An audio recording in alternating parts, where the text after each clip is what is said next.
चलिए, रूस और यूक्रेन के बीच युद्ध का पहला हफ्ता गुजर चुका है। कई जख्मी हुए हैं, कई घायल और कई काल के गाल में समा गए, मगर शांति का संदेश अभी भी कोसों दूर है। वही दोनों देश के बीच की जंग का असर दुनिया पर भी पड़ रहा है। भारत भी उससे अछूता नहीं है, क्योंकि इस जंग के चलते देश पर महंगाई का अटैक हुआ है। भारत को कितना भारी पड़ेगा रूस यूक्रेन के युद्ध का असर, इसी की पड़ताल करता पेश है हमारा ये स्पेशल प्रोग्राम, उधर लड़ाई तो इधर महंगाई।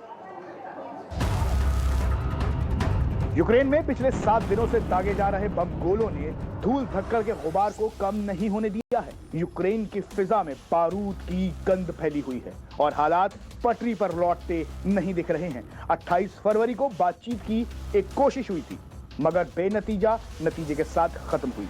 मगर इन दोनों देशों की जंग के बीच पिस रहा है तो वो है भारत, क्योंकि इस जंग से भारत पर महंगाई का अटैक हुआ है।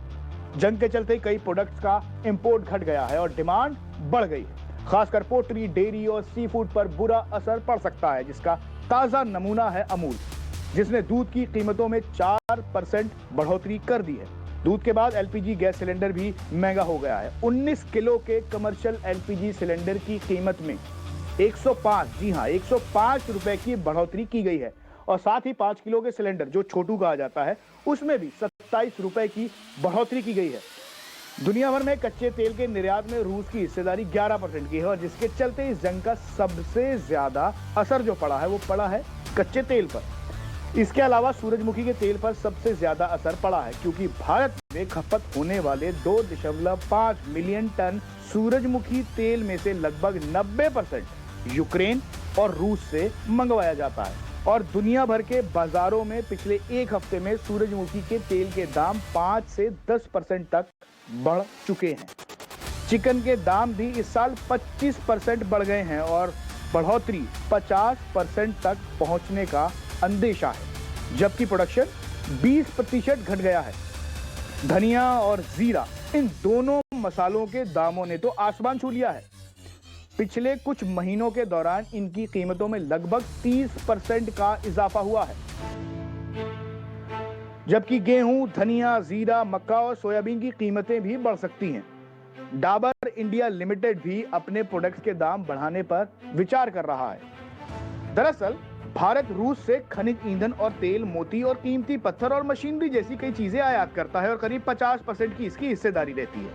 इस जंग के चलते इन चीजों के दाम बढ़ने के आसार हैं, या यूं कह सकते हैं कि जंग रूस और यूक्रेन लड़ रहे हैं और महंगाई के मोर्चे पर हार भारत की हो रही है। ET नाउ स्वदेश।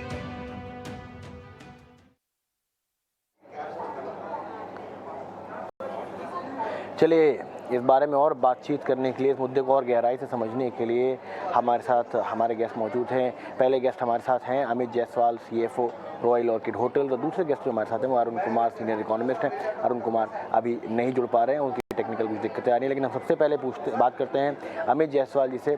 अमित सर, सबसे पहला सवाल यह है कि उस जो असर की हम बात कर रहे हैं, क्या वो आप लोगों को भी अब ज़मीन पर दिखना शुरू हो चुका है?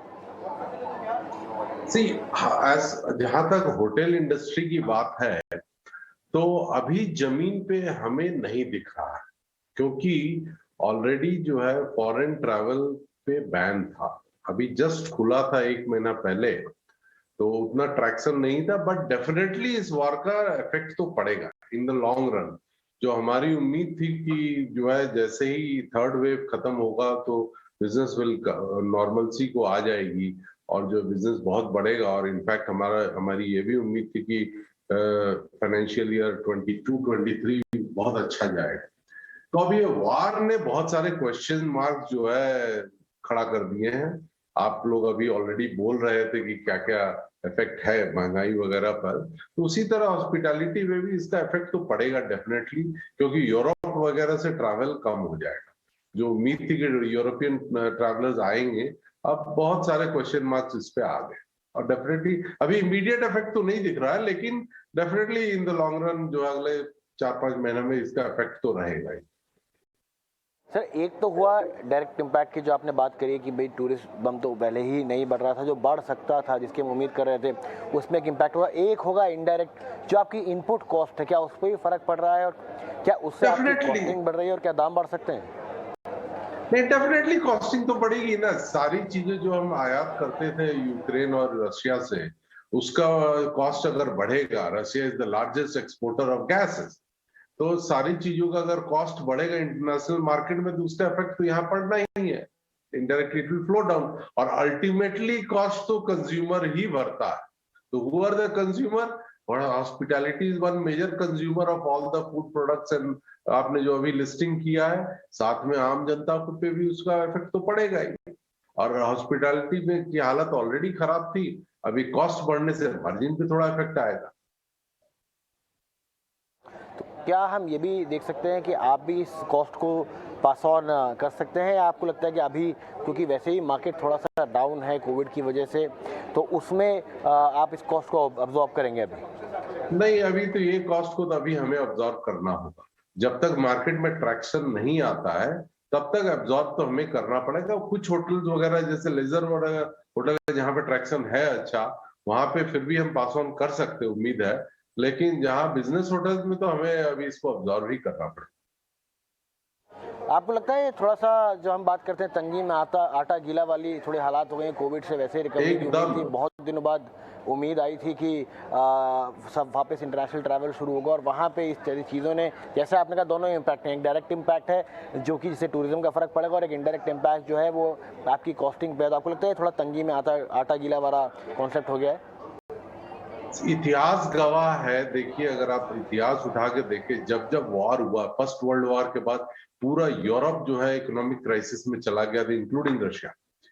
सेकेंड वर्ल्ड वॉर के बाद भी वही हालत हुआ था।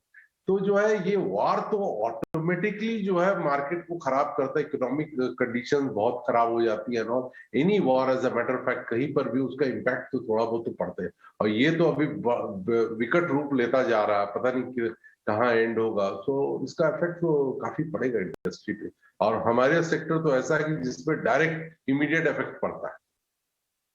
चलिए, हमारे साथ प्रोफेसर अरुण कुमार भी जुड़ गए हैं, सीनियर इकोनॉमिस्ट हैं। अरुण सर, जिस तरीके से इस समय अभी जितने भी जो इम्पोर्टेंट क्रूड हैं, प्राइजेस हैं, वो बढ़ रहे हैं, आपकी क्या असेसमेंट है? क्या जो प्राइस हाइक आना है वो अभी तक आ चुका है, या इसके आगे अभी और झटका लग सकता है? देखिए, युद्ध बड़ी अनिश्चितता की स्थिति में होता है, और इसलिए अभी प्रिडिक्ट कर पाना बहुत मुश्किल है कितने समय तक चलेगा। लेकिन जो सैंक्शंस लगाए गए हैं उसका असर भी तुरंत ही पता लगने लगेगा, क्योंकि जो सैंक्शंस लगाए गए हैं तो बाकी जो देश हैं वो रूस के साथ ट्रेड नहीं कर पाएंगे। जैसे चाइना जो उसके साथ था भी, तो वो भी कह रहा है कि मैं इतना शायद ट्रेड ना करूं जितना कि जो हो सकता था। तो अगर सारा ट्रेडिंग जो डिस्टर्ब हो जाएगा दुनिया में, तो जो सप्लाई बॉटलनेक से दुनिया में, जिसकी वजह से ऑलरेडी काफी तेजी आ गई थी दामों में, चाहे वो मेटल्स हों, चाहे बाकी कमोडिटीज हों, पेट्रोलियम गुड्स हों, सब में तेजी थी, वो तेजी और हो जाएगी। और जब सब ये दाम बढ़ेंगे तो इनपुट कॉस्ट हमारी इंडस्ट्री के लिए बढ़ेगा, और उसके साथ साथ जो बाकी सारे प्रोडक्ट्स हैं उनके दाम बढ़ जाएंगे। और क्योंकि जो रशिया बहुत बड़ा सप्लायर था क्रूड ऑयल का और पेट्रोलियम गुड्स का, फर्टिलाइजर का, और यूक्रेन और रूस फूड ग्रेन स्टफ का जो सप्लायर था, सनफ्लावर ऑयल का, तो ये फूड आइटम्स में भी तेजी आ जाएगी। हालांकि भारत से ज्यादा एक्सपोर्ट होगा, पर एक्सपोर्ट होने का मतलब है कि जब यहाँ पे दाम बढ़ने लगेंगे, तो कुल मिला के फूड आइटम्स हैं, बेसिक कमोडिटीज हैं, और जब ये सब बढ़ेगा तो इससे जो हमारा बाकी इन्फ्लेशन है वो तेज हो जाएगा। फिर एक जो दूसरा असर हमारे देश में पड़ेगा कि हमारे जो दुनिया भर में जब डिस्टर्बेंस होगा, रेट ऑफ ग्रोथ कम होगा, तो हमारे एक्सपोर्ट इतने नहीं बढ़ेंगे, लेकिन हमारा इंपोर्ट बढ़ जाएगा, क्योंकि क्रूड के दाम बढ़ गए हैं। और इसमें सोने की डिमांड बढ़ जाएगी, क्योंकि लोग इस समय सोना ज्यादा होल्ड करेंगे, और हमारे यहाँ सोना सारा इम्पोर्टेड होता है, तो सोने के दाम भी बढ़ जाएंगे, तो उससे हमारा इंपोर्ट बिल बहुत तेजी से बढ़ेगा। तो इंपोर्ट बिल बढ़ जाएगा, एक्सपोर्ट बिल उतना बढ़ेगा नहीं, तो हमारा जो डेफिसिट है वो बढ़ेगा, उससे फिर रुपया कमजोर होगा। तो जब रुपया कमजोर होगा तो इंपोर्टेड इन्फ्लेशन और तेज हो जाएगा। तो इस तरह से कई रस्तों से हमारे यहाँ जो इन्फ्लेशन है वो और तेज होने की आशंका है, और इसी से अनिश्चितता जो है वो बनी हुई है, और ज्यादा अनिश्चितता का काल बढ़ेगा। सर, हमारे दर्शकों को एक बार समझाएं कि जब हम रशिया की बात करते हैं, क्योंकि कितनी बड़ी इकोनॉमिक सुपर पावर है रशिया, और कहाँ पे कौन कौन से एरियाज हैं जहाँ पे वो मेजर एक्सपोर्टर है, जिसका बहुत बड़ा इम्पैक्ट पड़ेगा इन सैंक्शंस की वजह से बाकी देशों पर भी। तो ऐसा है कि रशिया इस समय 11वीं बड़ी अर्थव्यवस्था है, और उसका जो 2019 का जीडीपी था, जो मतलब पैंडेमिक के पहले, वो था $1.7 ट्रिलियन। यानी भारत से वो कम है, लेकिन क्योंकि पॉपुलेशन में वो हमसे बहुत ज्यादा कम है तो उनकी पर कैपिटा इनकम हमसे काफी ज्यादा है। और उनका जो एक्सपोर्ट है वो $427 बिलियन था, जो कि उनके जीडीपी का 25.5% था। और जो इंपोर्ट था वो 14.5% था। तो उनका सरप्लस बहुत है एज ए ट्रेड में, क्योंकि उनके पास पेट्रोलियम गुड्स, ये सारी चीजें हैं, मिनरल्स हैं, वहां पे मिनरल रिच कंट्री है, तो उसकी वजह से है। तो जो उनका जो एक्सपोर्ट जो होता है वो कई चीजों में बहुत ज्यादा है, जैसे कि पेट्रोलियम गुड्स है और जो ये बाकी चीजें हैं, कोल है, स्टील है, जो लकड़ी के प्रोडक्ट्स हैं उसका एक्सपोर्ट उनका बहुत है।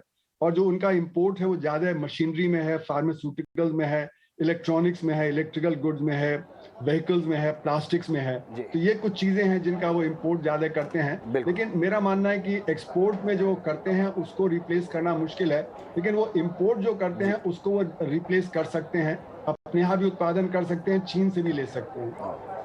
अरुण सर, हमें आपको यहाँ पर रोकना पड़ेगा। अनफॉर्चुनेटली जो घड़ी है वो हमें टाइम दिखा रही है कि इसके आगे हम नहीं जा सकते हैं। बहुत बहुत शुक्रिया आप दोनों का, अमित सर, अरुण सर, साथ में हमारे जुड़ने का और हमारे दर्शकों को इस बारे में